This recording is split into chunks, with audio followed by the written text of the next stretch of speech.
The year is 1991, a time when the world is still reeling from the aftermath of the recently concluded Persian Gulf War.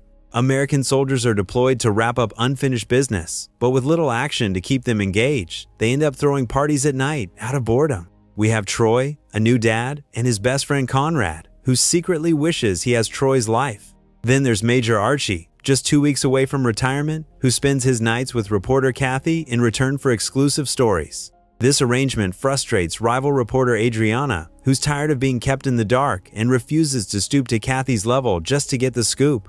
And then there's Chief Elgin, who sees this whole assignment as nothing more than a break from his regular job at the airport. One morning, as the soldiers capture Iraqi prisoners, Troy and Conrad come across a man hiding a strange note in his rear, something that appears to be a map. They secretly bring it to Elgin for translation, and together they figure out that it likely points to Saddam's hidden bunkers, where he's stashed away a fortune in stolen riches.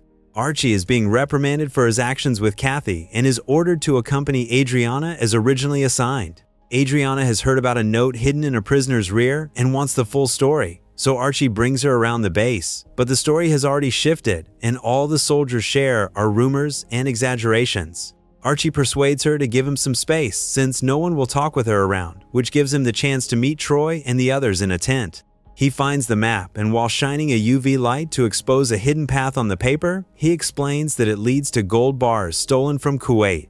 After going over their options, the four of them decide to head out the next morning in a Humvee without informing anyone. And to distract Adriana, Archie hands a fake version of the map to a soldier named Walter to lead her on a pointless search.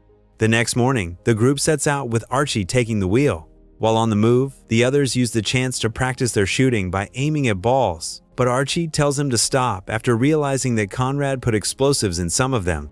Conrad says he just wants to see some action, so Archie makes them get out of the vehicle and shows them the harsh reality of the bodies left behind by the US bombings in the area. Archie wants them to practice moving past other soldiers by pretending a cow is a guard, but the unfortunate animal accidentally steps on a mine and explodes immediately. Eventually, the group reaches the bunker, where the locals let them pass because of Bush's ceasefire agreement. Conrad stays outside, watching as people come out of their homes to ask for help from the army, while Archie, Troy, and Elgin easily take control of the bunker since the soldiers surrender as soon as they see them. Archie shows them the map, and they are told the gold is in another village, so they leave the bunker just in time to see the Iraqi Republican Guard arrive, forcing civilians back into their homes and shooting a truck that is only carrying milk. Archie's group gets back in their vehicle, trying to ignore the civilians' pleas for help, and they leave after tossing some of their MRE meals to the people. When they pause to rest a few miles ahead, Archie explains that Bush urges civilians to rise up against Saddam, which is why the local army is now attacking ordinary people and trying to starve them. He also studies the map and realizes they've been deceived. There is a well heavily guarded by soldiers, so it must be hiding the valuable items. Troy begins to have doubts, worried about the Iraqi Guard, but Archie reassures him that they're too occupied dealing with Saddam's rebellion to pay attention to them. Meanwhile, Adriana figures out that Walter isn't really going anywhere, so while he's not paying attention, she takes control of the car and threatens to leave him behind if he doesn't tell her the truth. Walter gives in and tells her about the village with the bunkers, and they head the car that way. Back with the soldiers, they go back to the village and cuff the guards before the same three go down the well, while Conrad stays behind once more. They follow a fortified hallway into a room where a group of soldiers led by Saeed hang out surrounded by different electronics. These men refuse to give them any information, and Archie opens a door to find a prisoner named Amir being tortured for information while a whole group of rebels waits for their turn.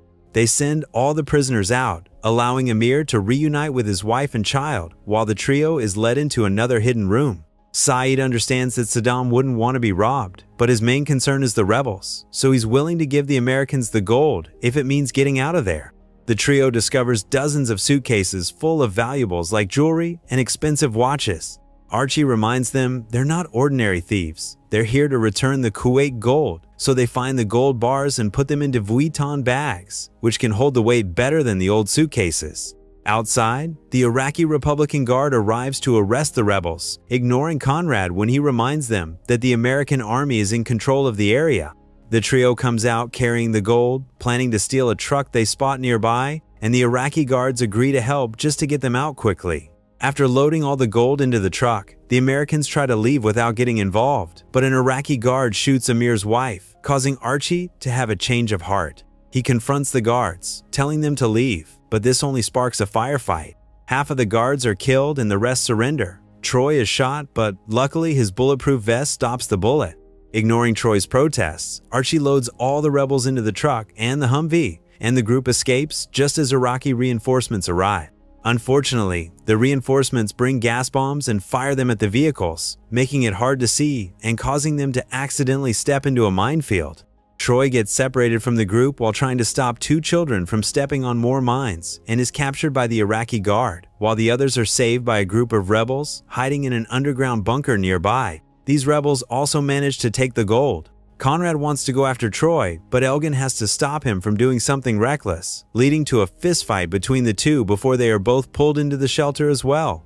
Back in the village, the rebels attempt to steal a tank, and Troy takes advantage of the distraction to try and escape. Unfortunately, he gets caught again and is dragged back into the bunker, where he's locked in a room and given new clothes to avoid looking like an American soldier. In that room, Troy discovers several phones and tries them one by one until he finds a few that work. First, he calls an emergency number, but the operator doesn't believe him and hangs up. Then, Troy calls his wife, checks on her and their baby, and asks her to contact the American base to let them know where he is. Outside, Adriana arrives to cover the story, but the guards take Walter's uniform and force them all to leave under threat.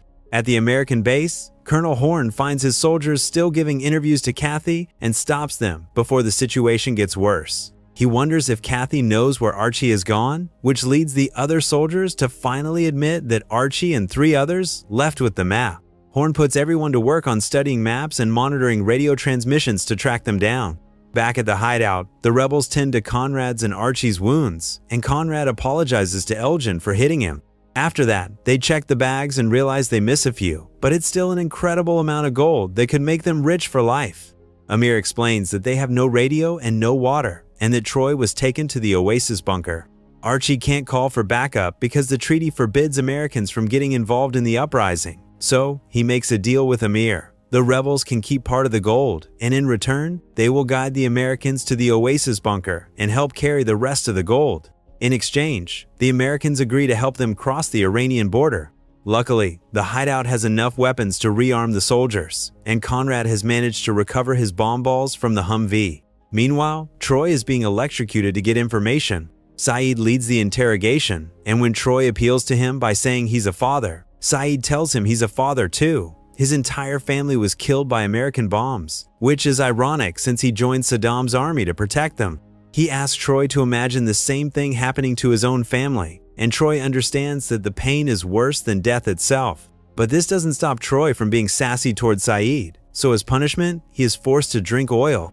Archie, the soldiers, and the rebels walk several miles until they reach a village filled with Saddam's deserters. The Americans are welcomed warmly, and the leader proudly shows them the luxury cars they have smuggled.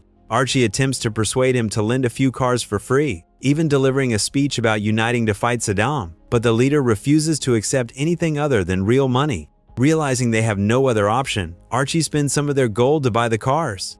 Back at the American camp, Horn receives a message from Troy's wife with the location they need. Meanwhile, Walter and Adriana have no idea where to go next. Archie and Amir come up with a plan to enter the Oasis bunker by using the fact that the Iraqi Republican Guard fears only Saddam himself. They disguise the cars as Saddam's entourage and send a rebel dressed as an Iraqi guard to warn the bunker that Saddam is coming and angry at everyone for letting him down. When the cars arrive, most of the guards believe the story and flee, but a few stay behind to defend the bunker.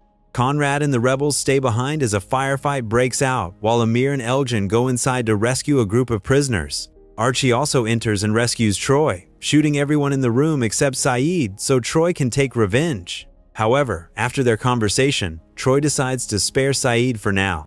A helicopter arrives to defend the bunker, and Elgin shoots it down by throwing one of Conrad's bomb balls at it. With everything over, the group prepares to leave, and Troy is now more willing to help the locals. However, 2 Iraqi guards still hiding shoot both Troy and Conrad before Archie and Elgin kill them. Troy's lung is punctured, but he survives thanks to Archie inserting a valve in his chest. Unfortunately, Conrad dies. Amir splits his share of the gold among all the families, while the Americans bury their half to retrieve it later. Elgin finds a radio, and Archie uses it to call Walter, giving him their location. To avoid a court-martial, Archie wants Adriana to record their help to the rebels to improve their public image, and he also needs Walter to bring 4 more trucks. Since Horn and the others are occupied trying to locate the bunker Troy's wife mentioned, Walter and Adriana easily return to base and take 4 trucks with them. They rescue Archie and the group, then head straight to the Iran border, which is heavily guarded by the Iraqi Republican Guard. However, because the American army is present, the guards can't intervene, so the soldiers start guiding the rebels toward the border, while Adriana records everything. Unfortunately, just as they're about to cross, Horn arrives with his men in helicopters to arrest Archie, Troy, and Elgin, and they also try to stop Adriana from doing her job. This lets the Iraqi guards capture the rebels, so Archie decides to make a sacrifice after getting approval from Troy and Elgin. He tells Horn about the buried gold and shows him a gold bar from a bag one of the rebels drops to prove it. Archie says this is part of a deal with the rebels, which makes Horn step in and order his men to free the group and help them cross the border. Afterward, Archie, Troy, and Elgin tell Horn where the gold is, but they are still arrested for breaking the treaty. However, Archie's prediction is right. Thanks to Adriana's report, they are discharged with honors. Elgin quits his airport job to work with Archie, who becomes a military advisor for Hollywood. Troy now runs his own carpet company and has a second baby. Iraq returns the gold to Kuwait, although Kuwait claims some of it is missing. Thank you so much for staying till the end. If you enjoyed this video, please consider leaving a like, and don't forget to subscribe and turn on the notification bell for future uploads.